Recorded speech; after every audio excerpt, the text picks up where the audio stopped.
No dia 15 de abril de 2023, era lançado oficialmente o primeiro conteúdo aqui do canal. De lá pra cá, foram 2 anos lançando conteúdos semanalmente, em especial na área de divulgação científica. Nosso carro-chefe? O Explicando Conceitos, que sempre teve como premissa básica explicar o mundo da ciência de uma forma o mais acessível possível, em especial a física, que é a minha área. De lá pra cá, foram 99 episódios. E hoje, cá estamos nós com o nosso 100º episódio. Emblemático nesse dia, né? Fiquei pensando, o que poderíamos abordar nesse vídeo número 100? Qual conceito seria importante o suficiente para entrar nesse marco? Talvez poderíamos fazer uma releitura do primeiro episódio? Não. Um vídeo falando sobre a física em si? Bom, já temos um vídeo assim nesse quadro. Já sei. Por que não falar sobre um conceito que é basicamente a minha vida? Senhoras e senhores, com vocês, Efeito Casimir.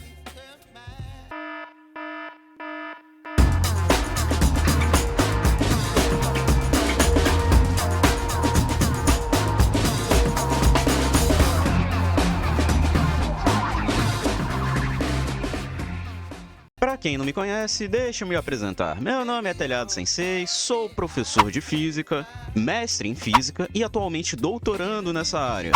E talvez se você estiver vendo esse vídeo em 2029 já seja doutor, tá? Só pra deixar claro. Torçam por mim. E sim, sou VTuber. E não tem problema nenhum nisso, tá?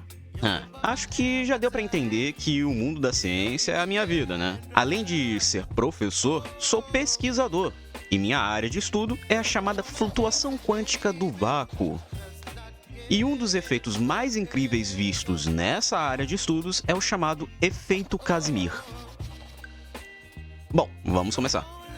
Em 1948, no boom da mecânica quântica, Hendrik Casimir propôs uma hipótese interessante. Imagine 2 placas perfeitamente planas e condutoras, mas que ambas se encontram descarregadas, ou seja, são neutras. Se você aproximar uma placa da outra, o que classicamente se espera é que absolutamente nada ocorra, certo?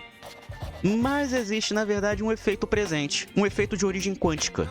Segundo Casimir, surgiria uma força de atração entre as placas. Sim, 2 placas neutras se atrairiam entre si. Mas como é possível isso? Não sei. Isso se deve à presença das chamadas flutuações quânticas do vácuo. Para a física, o vácuo não é tão vazio assim, tá? Não é tão vazio quanto se pensa. Na verdade, o espaço é preenchido por energia e essa energia acaba por dar origem a partículas virtuais.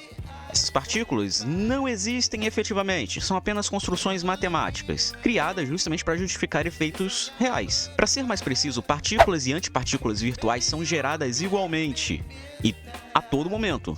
E, consequentemente, elas se aniquilam, produzindo no processo partículas reais. No caso do efeito Casimir, as partículas que são criadas são os fótons. Sim, as partículas de luz. Acontece que estes fótons, quando são gerados, possuem todos os comprimentos de ondas possíveis.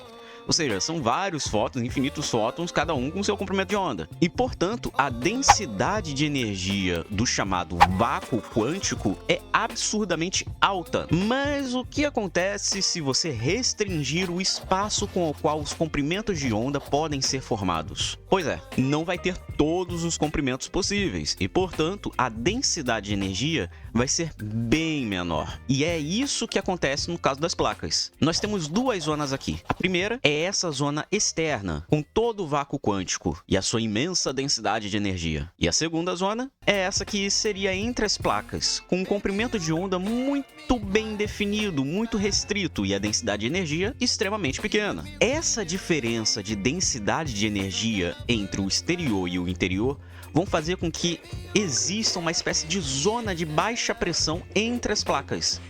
E a alta pressão externa a elas vai acabar forçando com que elas se aproximem entre si, gerando uma força atrativa.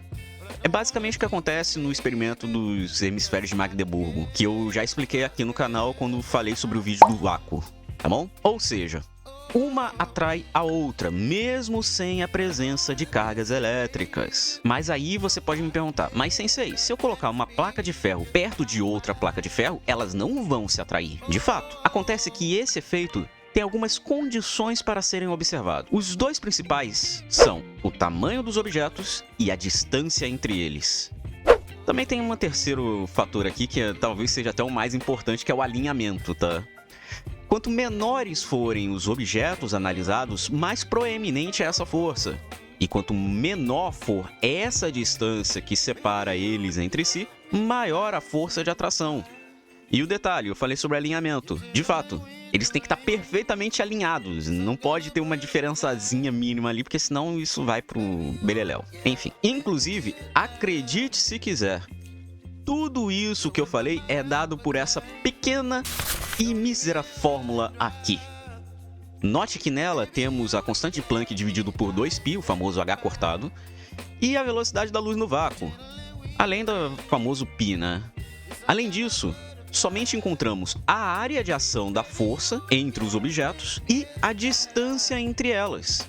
Ou seja, não tem muita coisa aqui, é puramente geométrico, quântico e relativístico, basicamente. São três constantes, né, contando com π, e dois valores ali que são basicamente geométricos. Só isso.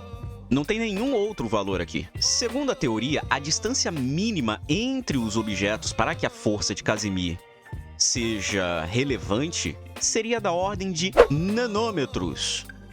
Agora, bem, você deve me perguntar, onde esse tipo de efeito é importante? Pois bem, se você falou na construção de microchips, parabéns, você acertou. Este é o primeiro celular da história. Ele só fazia e recebia chamadas. Agora, este é o celular hoje em dia. Talvez o que você esteja assistindo esse vídeo, quem sabe. Mas ele não só faz e recebe chamadas, né? Mas também ele é um computador. É um computador de mão. Tudo isso porque existem os microchips.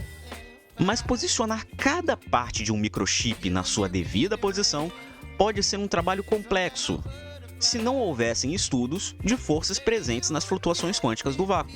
Afinal de contas, você vai aproximar dois pedaços de metal pequenininho ali, né, em distâncias nanométricas e simplesmente, bom, a força de Casimir vai agir ali e vai tentar juntar as duas coisas. Então seria inviável se não tivesse esses estudos. Outro lugar onde essas flutuações estão presentes é em um bichinho que alguns amam e outros odeiam: as lagartixas. Pois é, elas só conseguem ficar presas na parede devido à presença das forças presentes na flutuação quântica. E sim, as baratas também fazem isso. O curioso é que o efeito Casimir só foi observado efetivamente em laboratório em 1997, no laboratório de Los Alamos, nos Estados Unidos. De lá para cá, os estudos na área de flutuações têm se aprofundado completamente, como a mudança dos materiais para não condutores, a mudança de meios entre os objetos e até a presença na física nuclear. Pois é. As possibilidades são inúmeras. Então, sim, eu faço parte desse batalhão de cientistas que trabalham exaustivamente para estudar esse efeito e garantir que você tenha tecnologia cada vez mais avançada. Então, de nada. E é isso. O vídeo número 100 do Explicando Conceitos está se encerrando. Para alguns pode não ser muita coisa esse tema, mas sinceramente para mim é algo muito especial, explicar o que eu pesquiso. Eu já fiz uma live aqui falando sobre isso, mas ter um vídeo aqui um pouco mais curto é bem legal. Por isso, aqui estamos. Lembra de deixar o like, se inscreve se não for inscrito, ativa o sininho para não perder nada, considere se tornar membro, isso ajuda bastante mesmo aqui o canal. Um valeu demais também ajuda. Muito obrigado por ter assistido, tamo junto, e até, e que venham mais 100 vídeos, hein?